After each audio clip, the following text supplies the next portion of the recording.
আদম আলাইহিস সালাম বললেন, রুহু কবজ করতে আসছো মানে? আমি বাঁচবো তো 1000 বছর। কয় বছর? মালাকুল মাউত বললেন, না না, ওই যে আগের কথা স্মরণ করেন, আপনি 60 বছর দিয়া দিছিলেন। কয় না, আমি দেই নাই, আমি আরো বাঁচুম।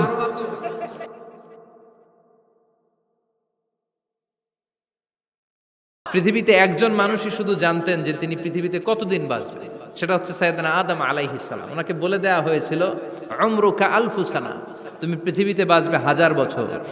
কয় বছর? সাইয়েদনা আদমের সামনে অনেকগুলো রুহু রাখা হলো। সাইয়েদনা আদম বললেন, এরা কারা? আল্লাহ বললেন, এরা হচ্ছে নাসালুক, তোমার বংশধর, পৃথিবীতে তোমার পর এরা পৃথিবীতে আসবে। সাইয়েদনা আদম বললেন, আল্লাহ, ওই যে একটা রুহু দেখা যায়, এটার নাম কি?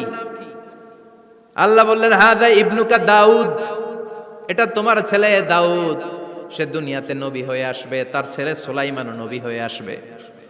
সাইয়েদনা আদম বললেন, মাবুদ, আমার ছেলে দাউদের কত বছর হায়াত আপনি দিয়েছেন? আল্লাহ বললেন, 40 সানা, মাত্র 40 বছর, 4 ইয়ার্স, 40 বছর তোমার ছেলেটা বাঁচবে। ও আল্লাহ, আমি বাঁচবো কয় বছর? তুমি বাঁচবা 1000 বছর।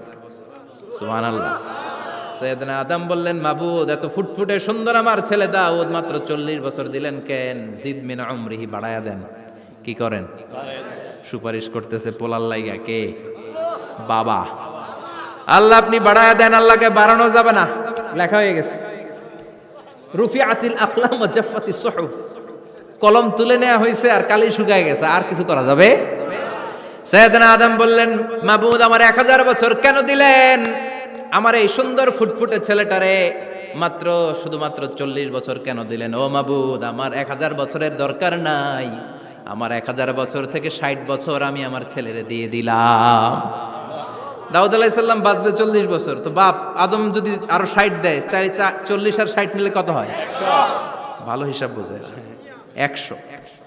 আর আদম আলাইহিস সালাম পেয়েছিলেন 1000 বছর, 60 কমে গেলে রইল কত? 940 বছর পৃথিবীতে থাকার পরে মালাকুল মাউত চলে এসেছে। কারণ এটা on time, the death will come on time, it never late, কখনো দেরি হয় না।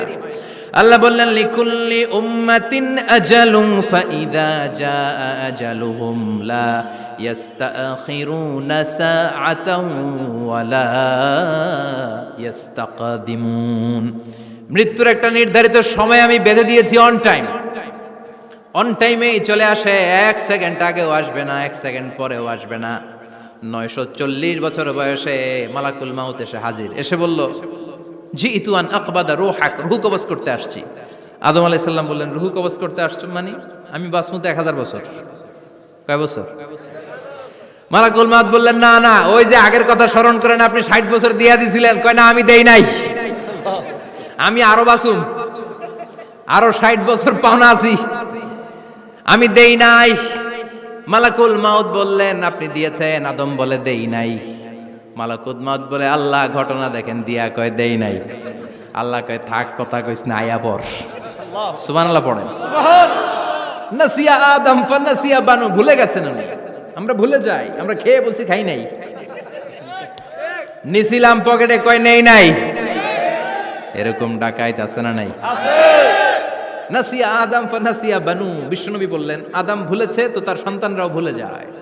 জাহাদা আদম ফা জাহাদা যুররিয়াতু, আদম অস্বীকার করেছে, তার সন্তানরাও অস্বীকার করে। সেদিন থেকে আল কিতাব ওয়া শুহুদ, মানে লিখে রাখার সিস্টেম আর সাক্ষীর সিস্টেম চালু হয়েছে। সুবহানাল্লাহ পড়েন। সুবহানাল্লাহ।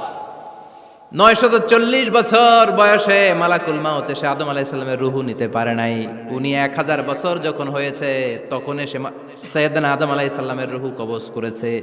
যেই দিন পৃথিবীর প্রথম মানব, প্রথম নবীর রূহ মালাকুল মাউত দুনিয়া এসে কবজ করেছে, ওই দিনটাও ছিল জুমাবার। সুবহানাল্লাহ।